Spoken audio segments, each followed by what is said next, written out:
Bora fechar o vídeo para falar a respeito da multa rescisória de Tite. Treinador do Flamengo balança no cargo, especialmente depois da derrota por 1-0 na última quinta-feira para o Peñarol. Se o Flamengo for eliminado pelo time uruguaio na próxima quinta-feira em Montevidéu, é grande a chance de o Tite cair. E aí eu respondo para você qual o valor da multa rescisória. Tite e Flamengo combinaram o seguinte modelo de contrato. O vínculo se encerra em 31 de dezembro desse ano. E se houvesse a decisão de o Flamengo de demiti-lo, caberia ao Fla arcar com todos os salários do Tite e dos membros da sua comissão técnica até o fim do vínculo, de forma integral 100%. Se o Flamengo demite hoje o Tite, algo que não vai acontecer, o valor, o montante a ser depositado pro treinador e para os seus auxiliares giraria na casa dos 8 milhões de reais. Importante contar que o Tite e seus integrantes da comissão embolsam aproximadamente 2 milhões e meio de reais mensais. Você multiplica os meses de outubro, novembro, dezembro, mais os 10 dias desse mês e chega a mais ou menos 8 milhões e 300 mil, que se juntariam a outros 47 milhões de reais que Rodolfo Landim já gastou apenas com pagamentos de multas rescisórias de técnicos que ele demitiu enquanto presidente do clube.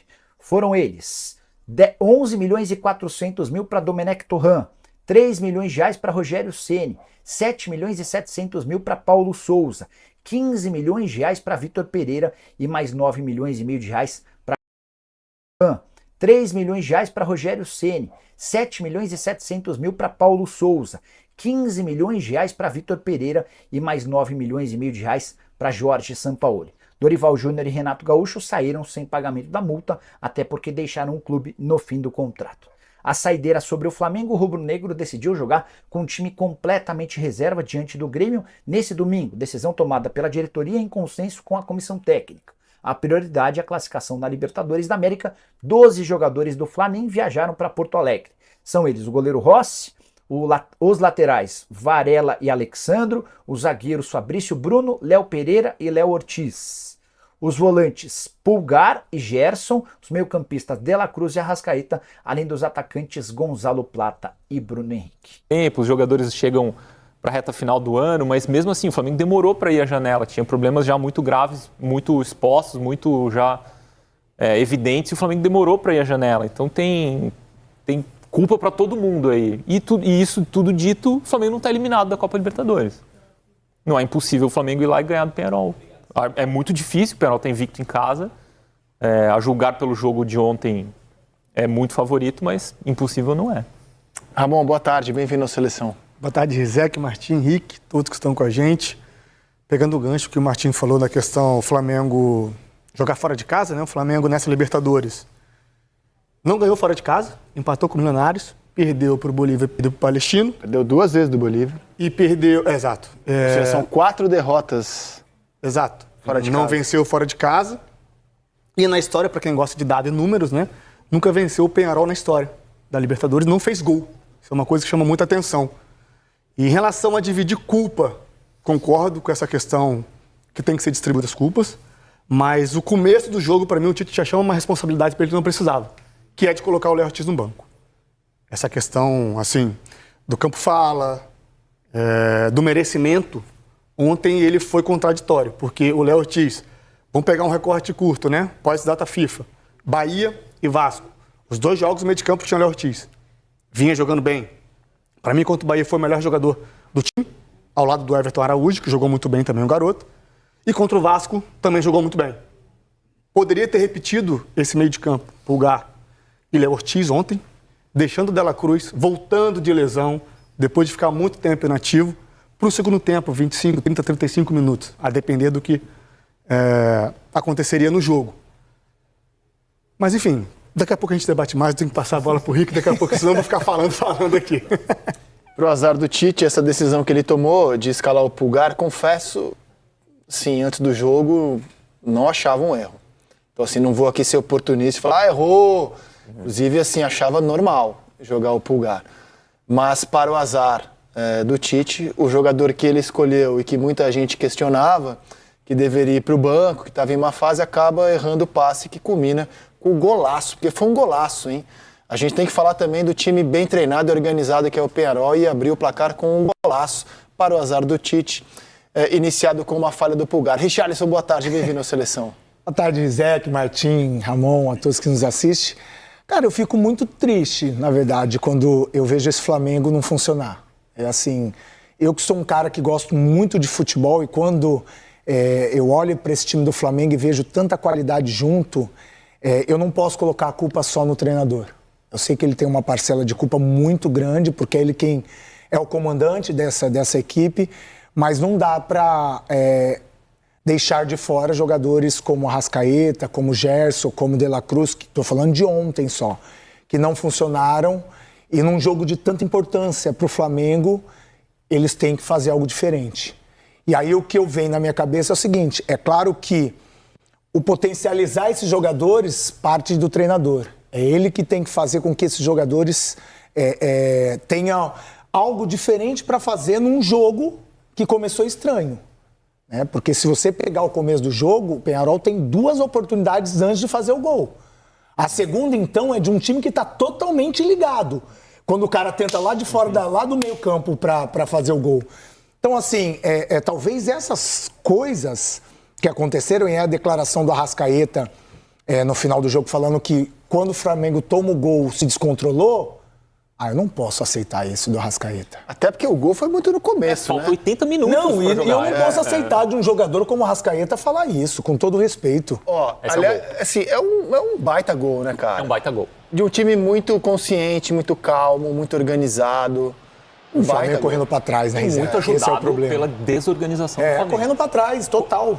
Começa na desorganização para atacar do Flamengo. Porque o passe do Pulgar é um passe estranho, pra quê? né? Pra quem? Não forçado, com um erro que não objetivo, forçado, né? assim? E quando o jogador do Peñarol rebate, e o primeiro jogador do Peñarol, me escapa o nome dele agora, pega a bola, não é o Léo Fernandes, porque o Léo é o que sai correndo e pede. Exato.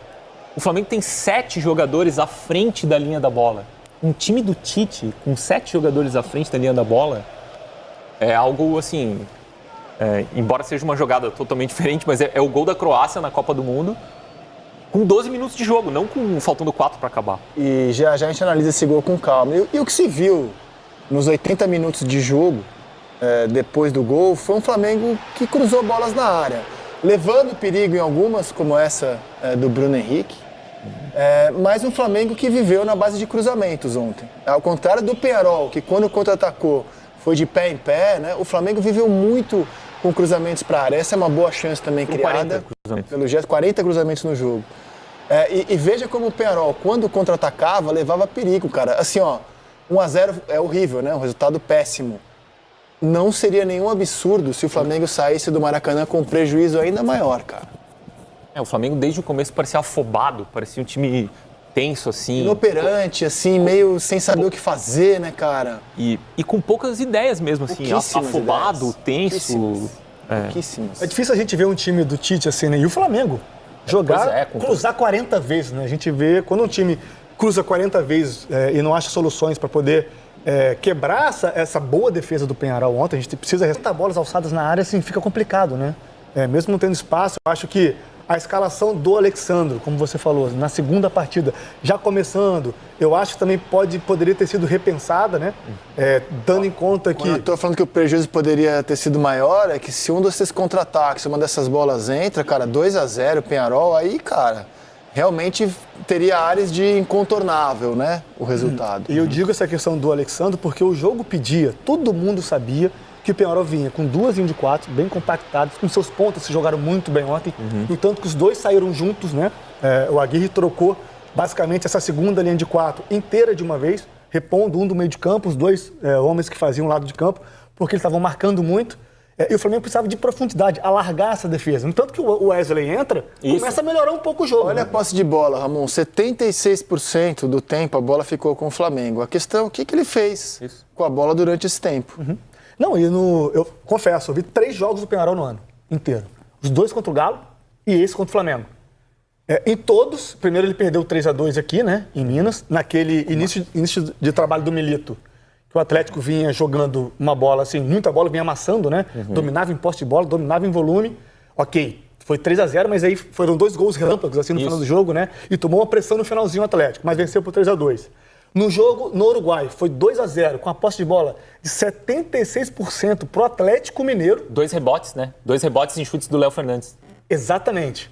E ontem também a posse de bola, a gente acabou de ver ali, altíssima, né? Mas assim, eles conseguem travar de uma maneira o seu adversário e usam muito bem esse jogador. Ontem, o Léo Fernandes fez uma partida de muita excelência tática. O jogador que estava escondendo bem a bola, dominava com as 2 pernas, passava com as 2 pernas. E após o jogo, foi lá os números dele. Para eu chegar aqui e falar, pô, fez um bom jogo, né? Fez uma partida taticamente muito excelente. Parece que o Peñarol joga para ele. Cara, os números deles não condizem o que eu vi na imagem. Discretos, né? Exato, né? Assim, números baixos de acerto de passe, de duelos ganhos, mas assim, na prática, a gente olhando, para mim, o Léo Fernandes jogou muita bola ontem. Pois é, o que me chama a atenção é que assim, a gente viu os números ali na TV e como é que um time com tanto talento pode ser tão pragmático num jogo tão importante. Eu acho que para mim essa é a minha tristeza, porque você pegar times bem treinados na Libertadores é normal. Eu tive a felicidade de jogar várias. E é sempre muito difícil. Você pode pegar, com todo respeito, o Deportivo Luquenho do Paraguai. Nessa fase de Libertadores, eles vão te dar trabalho. Eles vão te dar trabalho, não tem jogo fácil. Só que é uma coisa você ter um time limitado para tentar vencer um time que vai te dar trabalho. Outra coisa é você ter um time como o Flamengo tem e não conseguir reverter uma situação no jogo jogando dentro de casa, com tanto talento junto. É isso que eu não consigo analisar e entrar na minha cabeça o porquê aconteceu isso ontem com o Flamengo. Pô, será que não dá para, um determinado momento, os jogadores chamarem a responsabilidade dentro de campo? Gente, tá legal, o Tite mandou a gente fazer aqui. Isso não é desrespeitar o treinador, é sentir o campo. Ó, o Tite mandou a gente fazer isso aqui, mas não tá dando certo. Gerson, movimenta um pouquinho pra cá. Ô, Arrascaeta, dá um passinho pra trás, vamos ver se não dá pra você começar. É isso que me entristece desses jogadores com muita qualidade. Porque colocar na conta do treinador é fácil.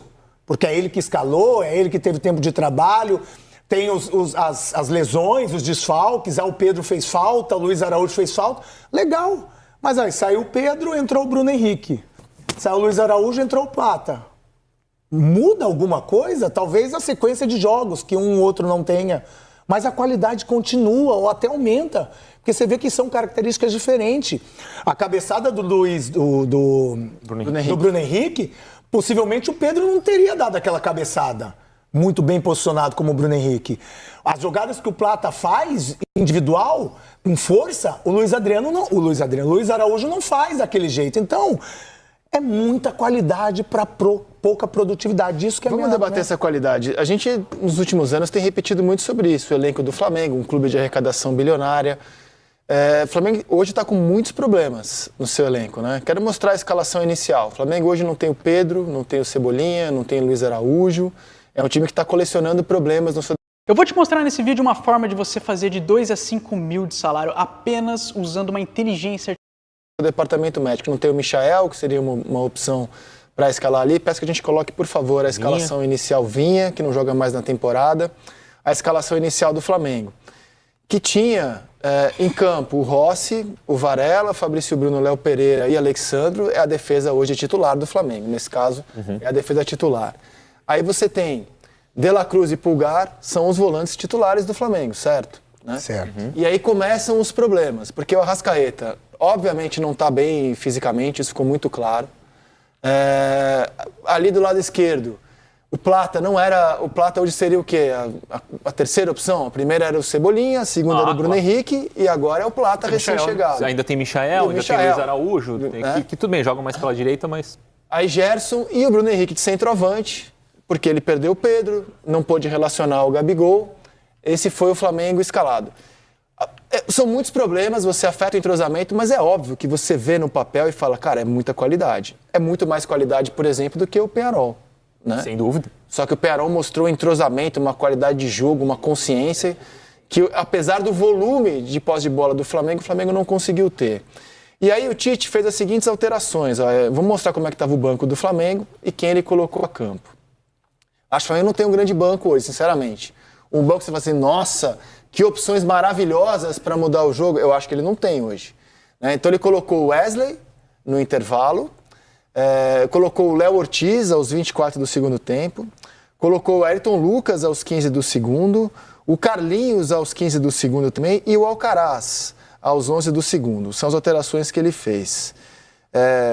Eu acho que com o que o Flamengo tem, ele tinha que ter jogado melhor. Por outro lado, assim, eu já olho o banco e eu tenho que refazer aqueles comentários de, pô, que elenco maravilhoso, que coisa espetacular. Eu acho que hoje, por exemplo, o Botafogo tem mais banco que o Flamengo. Tá com o elenco com mais opções. Tem jogadores do Flamengo que têm entrado em campo hoje que nem estariam na rotação do Botafogo recentemente. Não tô desculpando a atuação de ontem, não. A atuação de ontem é indesculpável. Foi um jogo horrível. Acho que o pior que eu vi esse ano do Flamengo. Estou apenas trazendo ponderações que o Flamengo, nesse momento, não está tão forte quanto a gente, talvez, no imaginário tenha em mente, cara. Que tem uma coisa de momento dos jogadores. Martins, posso assim, fazer só uma indagação claro. antes de você entrar com o seu raciocínio? Eu queria saber o que tem acontecido com o Lohan. Aconteceu alguma coisa que ninguém sabe, porque ele era... Rizek, não é possível. Na data da Copa América, Isso. ele foi um dos jogadores que fizeram esse time do Flamengo continuar tendo bons resultados. Verdade. Não estou dizendo que ele foi o diferencial, ou que ele salvaria o time ontem, não é isso. Mas, cara, ele poderia mudar uma rotação super plausível de movimentações do Flamengo ontem. Ele poderia ter entrado no lugar do Arrascaeta como um 10, ele poderia ter entrado no lugar do Bruno Henrique como um 9 e jogar o Bruno Henrique pro lado. Ele poderia ter entrado no próprio lugar do Gerson e o Gerson vindo dar um passinho para trás. E aí que eu fico triste, porque assim, antes da Covid, né, do nosso que a gente ficou, a gente tinha esse contexto do treinamento, né, do setorista ir lá olhar. Sim. E só pode. A minha observação só pode ser isso. Tinha uma questão de renovação de contrato, mas ele renovou. Mas mesmo assim, Martins, independente, nesse momento não tem que pensar em renovação do contrato, tem que pensar em vencer. O Flamengo é um dos clubes mais tradicionais e vitoriosos do futebol brasileiro. Aqui está uma lista detalhada dos principais títulos conquistados pelo Flamengo ao longo de sua história. Títulos nacionais. Campeonato Brasileiro, Brasileirão. 7 vezes. 1980, 1982, 1983, 1992, 2009, 2019, 2020. Copa do Brasil. 3 vezes, 1990, 2006, 2013. Copa dos Campeões. 1 vez, 2001. Títulos internacionais. Copa Libertadores da América. 2 vezes, 1981, 2019. Mundial Interclubes, Copa Intercontinental. 1 vez, 1981. Copa Mercosul. 1 vez, 1999. Copa Ouro Sul-Americana. 1 vez, 1996. Títulos estaduais. Campeonato Carioca. 36 vezes, 1914, 1915, 1920, 1921, 1925, 1927, 1939, 1942, 1943, 1944, 1953, 1954, 1955, 1963, 1965, 1972, 1974, 1978, 1979, 1979, especial, 1981, 1986, 1991, 1996, 1999, 2000, 2001, 2004, 2007, 2008, 2009, 2011, 2014, 2017, 2019, 2020. Taça Guanabara. 24 vezes, 1970, 1972, 1973, 1978, 1979, 1980, 1981, 1982, 1984, 1988, 1989, 1995, 1996, 1999, 2001, 2004, 2007, 2008, 2011, 2014, 2018, 2020, 2021. Principais títulos conquistados pelo Flamengo ao longo de sua história. O clube tem uma enorme base de torcedores e uma trajetória marcada por grandes conquistas tanto a nível nacional quanto internacional.